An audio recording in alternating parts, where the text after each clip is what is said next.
Mangalagiri TDP జాతీయ ప్రధాన కార్యాలయంలో స్త్రీ సంక్షేమ శాఖ గిరిజన శాఖ మంత్రి గుమ్మిడి సంధ్యారాణి మీడియా సమావేశంలో మాట్లాడుతూ వైఎస్ జగన్మోహన్ రెడ్డి మాటల దెయ్యాలు వేదాలు వల్లించినట్లు ఉంది.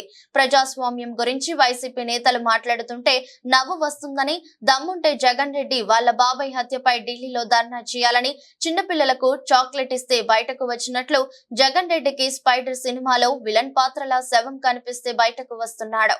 నిజంగా ప్రజాస్వామ్యం కోరే నాయకులు అయితే వివేక హత్యపై సిబిఐ ఎంక్వైరీ కోరాలి. డ్రైవర్ ను చంపి డోర్ డెలివరీ చేసిన వ్యక్తి కూడా ప్లకార్డులు పట్టుకుని ప్రజాస్వామ్యాన్ని కాపాడాలనడం సిగ్గుచేటు అని తెలిపారు.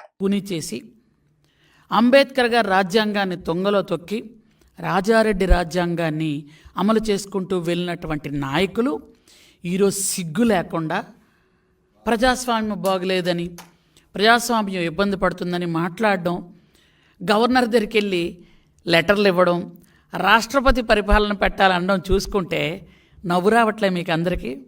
నాకైతే ఎంత హాస్యాస్పదంగా ఉందంటే దెయ్యాలొచ్చి వేదాలు చెప్తున్నట్టుంది. గులివెంద గింజ కింద నలుపు చూసుకోకుండా మాట్లాడుతున్నట్టుంది నాకు. అసలు దెబ్బలాట్లకి, బూతులకి, కొట్టుకోవడానికి అజ్జులే మీరు. దెబ్బలాడుకోవడానికి మొదటి అడుగేసిందే మీరు. గత 5 సంవత్సరాలుగా మంచోళ్ళు అన్నాళ్ళు మీరు ఎక్కడైనా ఉంచారా? జగన్మోహన్ రెడ్డి అసలు ఇతను ఎలా మాట్లాడుతున్నాడో నాకు అర్థం అవడం లేదు. కానీ ఈరోజంట ఆయనకి గవర్నర్ దగ్గరికి వెళ్ళి అర్జీ ఇస్తున్నాడంట. మరి మీ బాబాయ్ చచ్చిపోయినప్పుడు ఎందుకు నువ్వు గవర్నర్ దగ్గరికి వెళ్ళి అర్జీ ఇవ్వలేదు?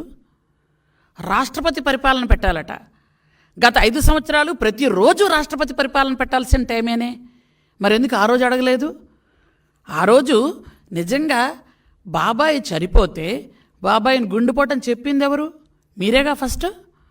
బాబాయ్ గుండెపోటని చెప్పిన తర్వాత వాళ్ళ కూతురికి అనుమానం వచ్చి ఏమిటి అని ఆరా తీస్తే ఇంటి నిండా బ్లడ్ ఉంటే లేదు మా నాన్నగారు గుండెపోటు కాదని ఆవిడ అనుకుంటుందని అప్పుడొచ్చి అన్నదమ్ములు ఇద్దరు, ఈయనతో పాటు ఇంకొక ఆయన ఉన్నాడు కదా ఎంపీ, ఇద్దరు వచ్చి వీళ్ళిద్దరూ డ్రామాలు వెళ్ళారు. అప్పుడు ఇలా కొట్టారు, ఇలా చంపారు, ఇలా లాగారు అని పూర్తిగా ఖండాలుగా గొడ్డలతో నరికి చంపేస్తే గుండెపోటని చెప్పినటువంటి దొంగ నాటకాలాడిన మీరు ఈరోజు ప్రజాస్వామ్యం గురించి మాట్లాడతారు. ఈ ఇద్దరు అన్నదమ్ములే చంపేశారని ఆ ఇద్దరు అక్క చెల్లెలు, సొంత అక్క చెల్లెలు ఇద్దరు, ఓ పక్క షర్మిల గారు, ఇంకో పక్క సునీత గారు ఇద్దరును ఈ ఇద్దరు అన్నదమ్ములే చంపేశారు అని డైరెక్ట్గా చెప్పిన రోజు మీకు మాటలు ఏమయ్యాయి? ఆ రోజు ఎందుకు సిబిఐ ఎంక్వైరీ పెట్టలేదు? నిజంగా ఢిల్లీ వెళ్ళి ఈరోజు మీరు ధర్నా చేయడం కాదు, ఢిల్లీ వెళ్ళి సిబిఐ ఎంక్వైరీ మీ చిన్నాన్ని ఎవరు చంపారో వెయ్యగలవా? నీకు ధైర్యం దమ్ముంటే సిబిఐ ఎంక్వైరీ. 3-4 ఎక్కడో మీరే నరుక్కొని మీరే చంపేసుకొని 33 చనిపోయారు. 30,000 మంది ఆడపిల్లలు కనిపించకుండా పోతే ఆ రోజు ఏమైంది నీ మాటలు? గత 5 సంవత్సరాలుగా 30,000 మంది ఆడపిల్లలు మేం చెప్పలే, అది రిపోర్ట్లు చెప్తున్నాయి, గవర్నమెంట్ రిపోర్ట్స్ చెప్తున్నాయి. ఆ రోజు ఏమైంది? ఆ రోజు ఏ గవర్నర్ని కలిసావు? తాడేపల్లి కొంపలో పరదాలు వేసుకొని కూర్చున్నావు. ఇతనికి ఏంటంటే చిన్నపిల్లలకు చాక్లెట్ ఇస్తే బయటకు వచ్చినట్టు ఈయనకి శవం కనిపిస్తే బయటకు వస్తాడు నవ్వడానికి.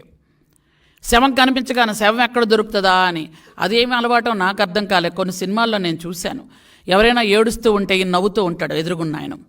అలా ఉందన్నమాట.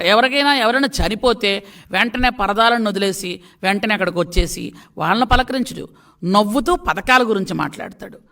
ఈయన మైండ్ ఏంటో, ఆ పద్ధతి ఏంటో నాకు అస్సలు అర్థం కాలే. మీరు ఇలా మాట్లాడుతున్నారే. మరి ఆ రోజు డాక్టర్ సుధాకర్ గారిని నడి రోడ్డు మీద చంపారే, నడి రోడ్డు మీద మీ వాళ్ళే చేశారే, మరి అతని గురించి ఎందుకు మాట్లాడట్లేదు? మీ సొంత చిన్న గురించి ఎందుకు మాట్లాడవు? డాక్టర్స్ సుధాకర్ గారు తర్వాత డాక్టర్ అనితారాణి గారు, డాక్టర్ అచ్చెన్న గారు, వాళ్ళని ఎంత హింసలు పెట్టారే, ఎందుకు దాని గురించి మాట్లాడరు? పూర్తిగా అసలు ఈరోజైతే అసెంబ్లీకి ఒక మహానుభావుడు వస్తుంటే నాకు సిగ్గనిపించింది. దేవాలయం లాంటి అసెంబ్లీకి ఒక డ్రైవర్ని చంపేసి డోర్ డెలివరీ చేసి పెద్ద ఉత్తముళ్లాగా మళ్ళా వచ్చి ఈరోజేమో ప్రజాస్వామ్యం కూని అయిపోతుంది అంటున్నాడు ఒక ఆయన. అసలు ఏం వాళ్ళు వచ్చి ప్రజాస్వామ్యం గురించి మాట్లాడుతున్నారే. 4 రోజులు 2 నెలలు చంపేశాను నొప్పుకొని జైల్లో ఉండొచ్చిన అతను సుబ్రహ్మణ్యం ఒక దళితుడిని చంపేశారు. ఈరోజు ఆ మహానుభావుడు వచ్చి ఎన్ని మాటలు మాట్లాడుతున్నాడంటే పూర్తి మళ్ళీ చూస్తే అనంతమంతా చెప్పినటువంటి అనంతబాబు, ఏదో ఈయనకి అస్సలు ఎక్కడా ఏ మచ్చలేనట్టు. ఎంత దారుణం అంటే డ్రైవర్ని చంపేసి డోర్ డెలివరీ చేశాడు ఆయన. జైల్లో ఉండొచ్చాడు. ఈరోజు ఆయన ప్లకార్డులు పట్టుకొని ఆయన బయట ఏమో తిరుగుతున్నాడు. అంటే దెయ్యాలు వేదాలు వల్లించడం కాదా ఇది? ఒకరు కాదు, ఇద్దరు కాదు. యాక్చువల్గా అయితే ఓం ప్రతాప్, కోడికత్తి సీను మీకు సాయం చేయడానికి చేశాడో దేనికి తెలియదు కానీ 5 ఏళ్ళు ఉంచారు పాప మా దళిత యువకుడిని లోపల.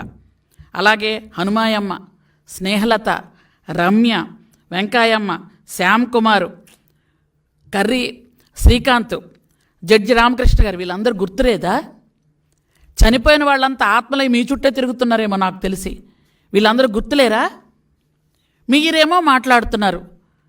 నిజంగా మీకు ధైర్యం ఉంటే, నిజంగా మీరు ప్రజాస్వామ్యాన్ని కోరుకొని ఉంటే మీ చిన్నాన్ని ఎవరు చంపారో సిబిఐ ఎంక్వైరీ వేయి తెలుసు. మాకు చంద్రబాబు నాయుడు గారు ఎప్పుడు క్రమశిక్షణ, పట్టుదల, పని ఎలా చేయాలి, ఎలా మనం బిహేవ్ చేయాలి నేర్పించారు. నిజంగా మేము కక్షాదింపు చెయ్యాలి అనుకుంటే చంద్రబాబు నాయుడు గారు ఒక్క కంటి చూపు చాలు, మేమక్కర్లేదు. ఇంతవరకు మీతో బాధించబడిన కార్యకర్తలే నిజంగా మిమ్మల్ని ఏమైనా చేయగలరు. కానీ మా బాబు గారు చెప్పింది ఏమిటో తెలుసా? వాళ్ళు తప్పు చేశారని మనం తప్పు చేయకూడదు, వాళ్ళు గడ్డి తిన్నారు కాబట్టి మనం అలాంటి పనులు చేయకూడదు. మనం ప్రజాస్వామ్యబద్ధంగా మనం వాళ్ళని శిక్షించాలి తప్ప మనం వాళ్ళు కొట్టారంటే మనం కొట్టడం అలా చేయకూడదు అని